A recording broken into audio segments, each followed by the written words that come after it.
FrameVR is a virtual reality content production company.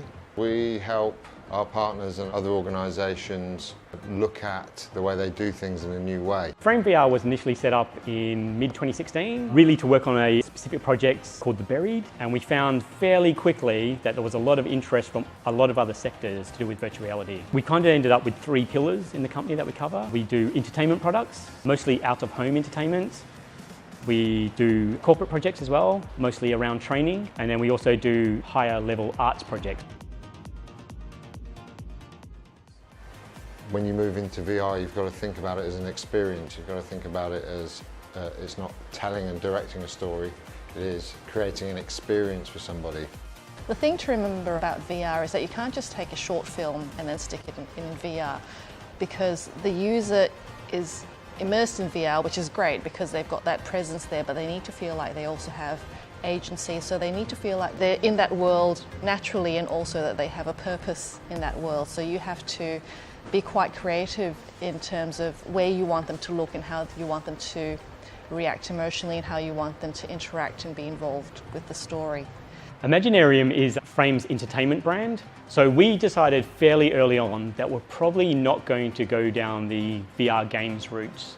We're kind of more interested in projects like the Mechatron that we're doing under Imaginarium. So technically the Mechatron was our first virtual reality project that we really invested a lot of time into. We saw that there were some people doing mechatronic rides. So we actually raised a little bit of capital and went out and just ordered one of these platforms, kind of moves left to right, front and back. We then had to build content for it. So we ended up working with Joondalup TAFE, now North Metro, and SAE Institutes. We had about a dozen or so students come in and work with us to develop up 4 sequences.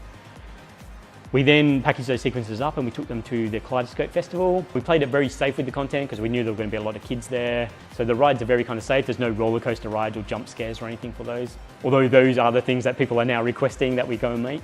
People really enjoyed the ride, and generally the response was very positive. I did a lot of the business development side of the Mechatron. It had an amazing response.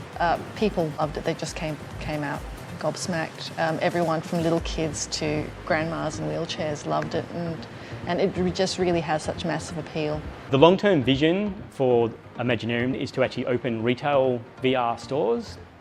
So we're looking at possibly doing our first pop-up store later 2017. It'll be the kind of thing that we'll run in the city. We'll get some space where we'll take the Mechatron, we'll take a few other experiences. We'll be able to charge people a small amount of money to come in for maybe 45 minutes or an hour and actually go around and test several different types of VR to get their heads around it. We want to use the technology to bring people together. One of our other missions is to make it as accessible a technology to everybody. We believe everyone should experience this, not just people who can afford to. We don't feel anyone anywhere in the world is any further ahead than anyone else at the moment. It's a brand new platform, open to almost anyone. In all media, there's a place for it. From theatre, which is still alive now, through to television, radio.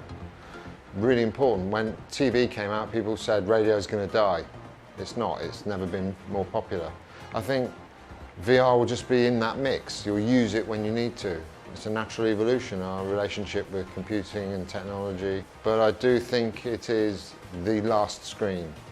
It is the last evolution of our relationship with the screen. So there's not much what you can go from there, apart from the old Matrix, jacking in. So yeah, I think it will eventually become part of everyday life.